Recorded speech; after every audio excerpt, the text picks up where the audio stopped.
morning.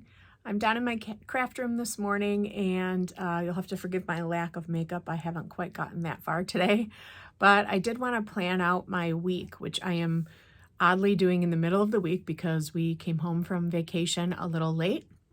But I just wanted to share how I'm going to map out the week in my planner using my Stampin' Up! Products. So I'm going to flip the camera down and you can watch me get going. Okay, so I like to do my planning in an Archer and Olive dot grid journal. I start out with just the plain white dot grids, and I don't really follow the typical bullet journal pattern, but I just like to create my own planner spreads each week. And before I start out on a clean page, I thought I would show you a couple that I have already done using Stampin' Up! Products. So this one was done with the flowing flowers. Let me show you that. I used the flowing flowers stamp set, and I just colored these with different inks. I think I've got Polished Pink and Fresh Freesia and Misty Moonlight and Soft Succulent. One of the nice things about this journal is it lays flat, so I can stamp right down the middle. And another thing I love is the paper's really nice, and something about the Stampin' Up! Ink formula, and it just does not bleed through or even shadow or anything on the back. So I thought that was a really pretty layout. I haven't even filled this one in. This was just an example that I did to show my class. And then, let me go back. And then I did this one, and I used the Oceanfront stamp set just to give some blocks of color. So I used this larger rectangular stamp and stamped some color along the edges. I used my rock stamp upside down to delineate each of the days across the week, and then I just threw in a little of the grasses down below. So that would be a really pretty start to a planner page as well. So I just thought I'd share those couple of ideas with you, and then we will turn to a fresh page and get started with this week. So for this week, I was planning to use this Art in Bloom set. I just received this. It's new to me, so this is one of my favorite ways to play with new stamp sets, is just to try them out in my planner. And the way this one works is you have one large stamp that's all connected, and this has the outlines of all the flowers. And then separate, you have these solid stamps that are shaded, and those can be used to fill in the flowers. And then you have the same thing going on with the leaves, and then some really pretty just decorative elements. So let's start with my big large stamp. And I'm going to put that on my largest block. See if I can fit that on my largest block. Yes, it just makes it. Wonderful. So that's on, makes it onto the E block. And I have all of my Stampin' Up! Inks swatched. And this is the method of swatching that Jennifer McGuire uses with these coin pockets and just little 2x2 pieces of paper. And I love to swatch my inks so that I have the full strength and the second generation. Again, one of my other favorite things about Stampin' Up! Inks is they stamp beautifully the second time as well. So it really increases your range of colors dramatically. So I have all my brights here. These are the in colors for 2021 to 2023. And then I have my regals, my subtles, and my neutrals.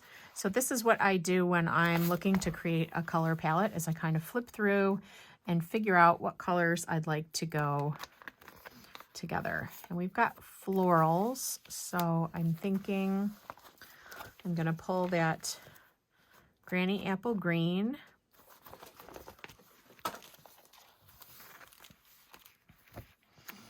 And maybe the So Saffron ink and the Blushing Bride ink. So I'm laughing at myself as I'm picking these out because I live in Michigan and it is really cold here. So I think I must be dreaming of spring. Do you think by picking out these soft springy colors? I think so. but I think that's pretty. So let's go ahead and do that. So those are the inks I'm going to choose. I'm going to grab those out of my ink racks. So I think I'm going to make my flowers. I'm going to start with yellow flowers using the Saffron Ink. And I'm going to, I always, when I get a new photopolymer stamp, I like to kind of rub them with my palms, or you can do this with an eraser. Someone on one of my videos commented and told me what the name of this like film is that's on the top. It's like a, I don't know, flashing or a, I can't remember. If you know, let me know in the comments. But I always kind of like to rub my hand over it until it gets like more of a buffed appearance. And that makes the ink really take nicely to the photopolymer stamp.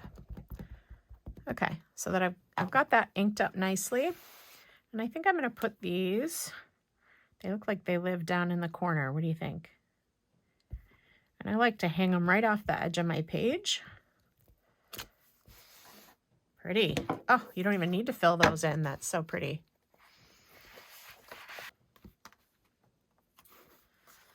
All right, there is this little set of 3 tiny little accent flowers. So I've got those here, and I'm gonna mount that on a smaller block, and we'll use the Blushing Bride for those little accents.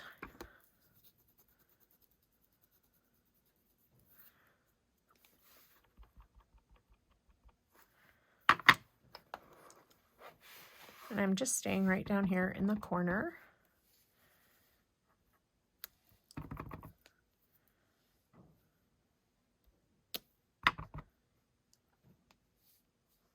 A couple more of those.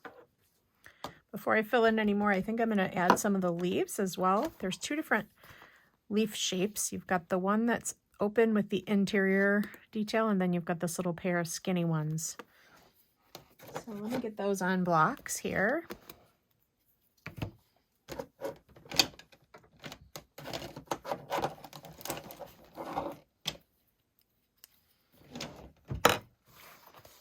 And we'll use the Granny Apple Green for the leaves.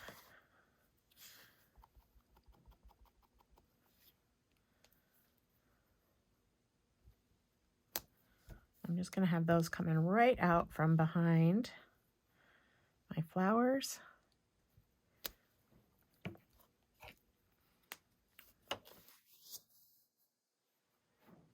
If I wanted to go through the trouble of masking those, I could probably stick some in here. Can I even fit them? I might be able to fit it in there without too much trouble. I don't even care that it's a little overlapped.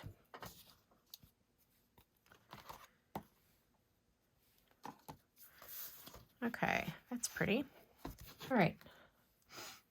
Now, just to get an idea of how these work when I use the second step of stamping, I'm gonna mount up the interior pieces. So again, looking at the stamp set, you've got the outline pieces and then the more solid pieces. So I'm going to mount up the more solid pieces.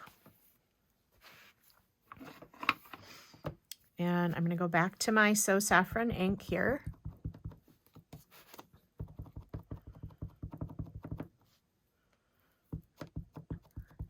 I'm going to test this.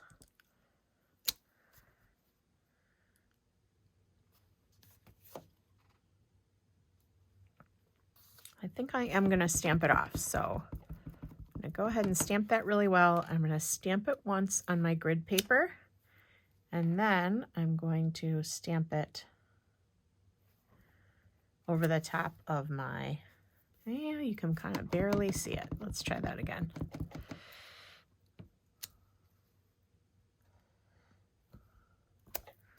That's a little better. Can you guys tell the difference on camera? Yeah. So there's the ones that are not filled in, and then I did second generation on this one, but I did it twice. I don't think I had enough ink on it the first time around. But I think that looks pretty. And the same thing with this next flower.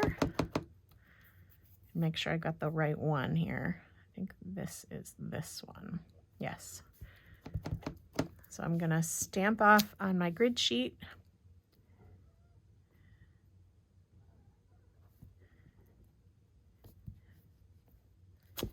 And line that up.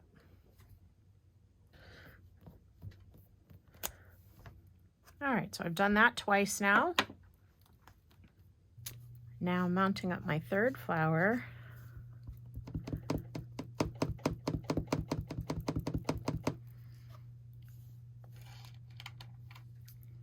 And that one goes like this. So I'm gonna stamp it off once on my grid sheet. Stamp that down in the corner. That one actually got a fair amount of ink, so I think I'm going to leave that one with one of the second generation stamps. Now I am taking the interior solid portion of the little skinny leaves and my Granny Apple Green ink.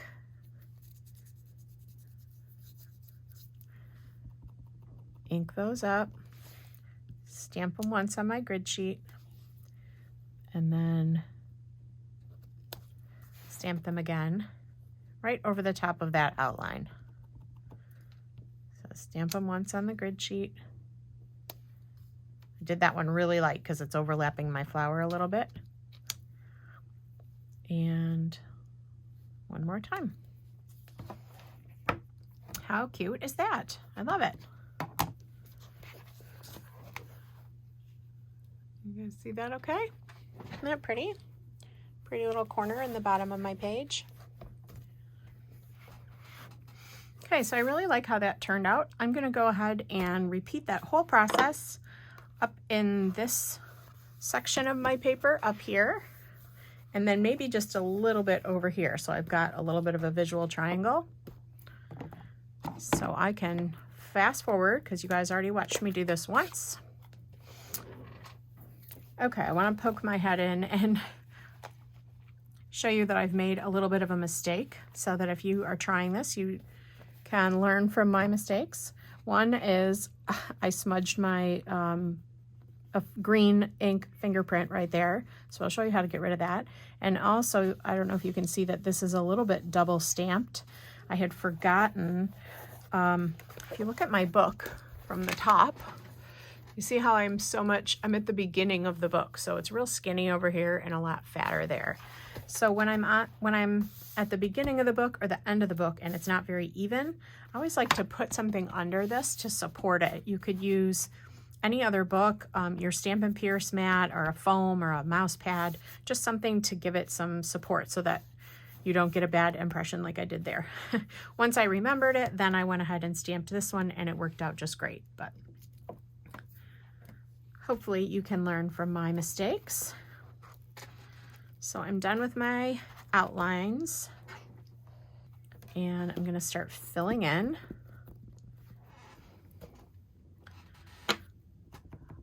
Okay, so the last of the decorative stamping is to fill in my leaves.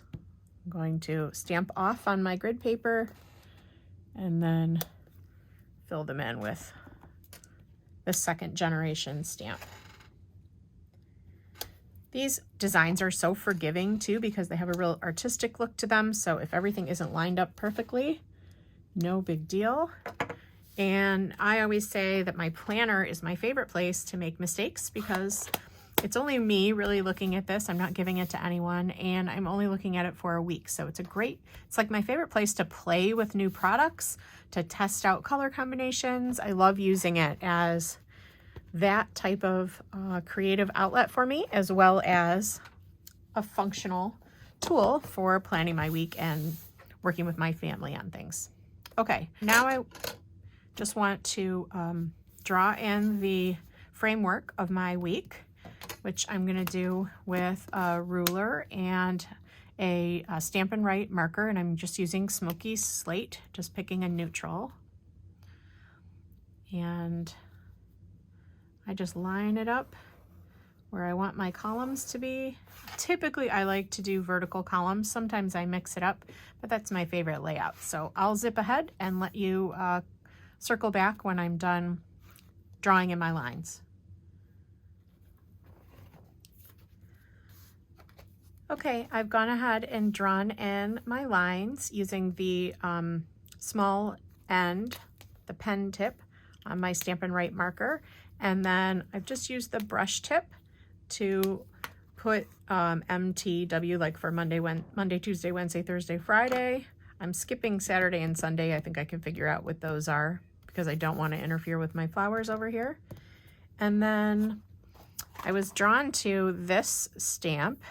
These are two stamps that are just sort of border decorative stamps, and I thought those would be really pretty.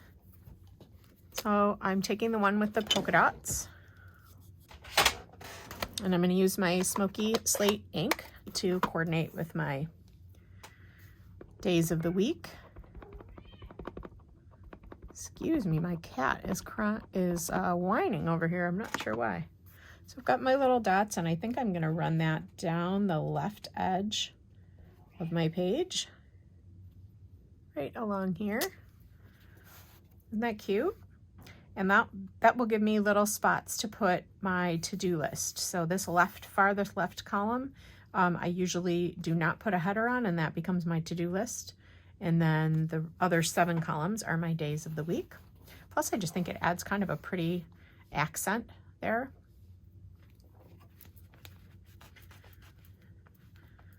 I'm also thinking I might take one of these dots and just selectively ink that, just like that, on the edge of my ink pad, and see how that looks as a center to my flowers.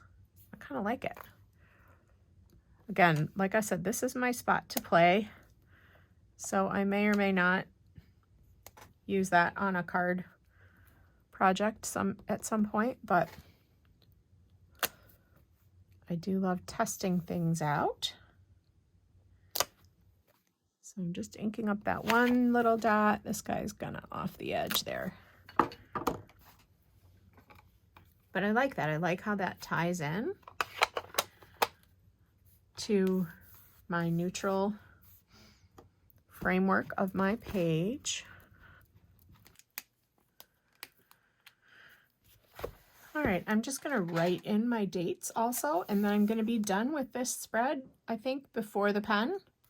And then after I fill it all out, I'll give you a still shot of after I've put all my appointments and everything else in there. But I think this will probably finish it up. Just a little decoration. This was the 28th, the 1st, 2nd, 3rd, 4th, and again, I'll just know that that's the 5th and the 6th. Oh, the other thing I want to do is put my month up here. So I think I'll just write that. I think I'm going to write that right up here in the corner. And I'm just using the brush tip of my pen. Okay, I think that finishes up my layout before I start messing it all up with my appointments and everything. And I just love how you can translate something that is, you know, intended for card making, but has some pretty images on it, and just decorate your planner page so that you can enjoy looking at that all week. I know I will. Now, I just want to say thanks for checking out this video today and watching how I use some of my Stampin' Up! Products in my planner to do some creative planning. If you like the video and you want to see more planner videos or card videos, please subscribe to the channel and click the bell to be notified when I put up new videos. If you're interested in this Art and Bloom set or any of the other products that I've used today from Stampin' Up, There's a link to my shop in the description box below, and I'll also make note of the specific products that you can link directly to. So thanks so much. And of course, if you don't have a demonstrator for Stampin' Up and you'd like me to be helping you with that, I would be more than happy to help you with all your Stampin' Up needs. So thanks so much for watching, and we'll talk to you soon. Okay, I'm popping back on the video for a minute just because I wanted to show you how I added these little bits of color. That little floral stamp that had the 3 little solid flowers that we used over here with the Blushing Bride, I inked that up, one of them sort of a little bit off to itself.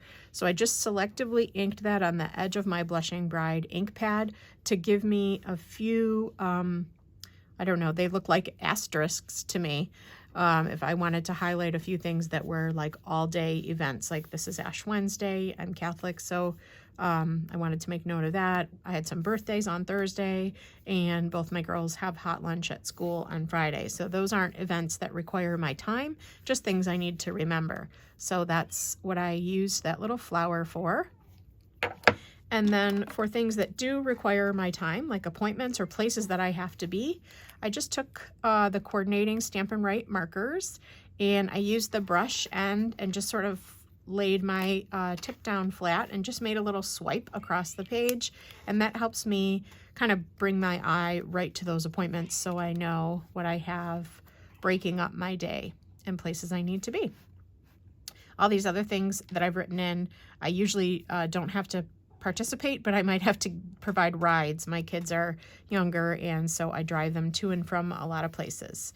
So that is how my week has turned out so far. As I go throughout the week, I like to just add in some of my daily to-dos, and then more overarching to-dos that I don't have on a specific day end up over here on my main list. So I'll be filling that in. I should also mention I use an erasable pen, and it works just fantastic. I use these friction pens just in black, and I love it because things in my life are always switching around. So, oops, except I think I smeared that a little bit, but look, I can just erase that nice and easy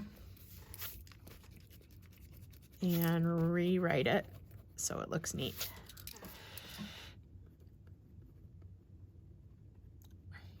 Okay, that's it for my planner this week. Thanks again so much for watching, and we'll see you again soon.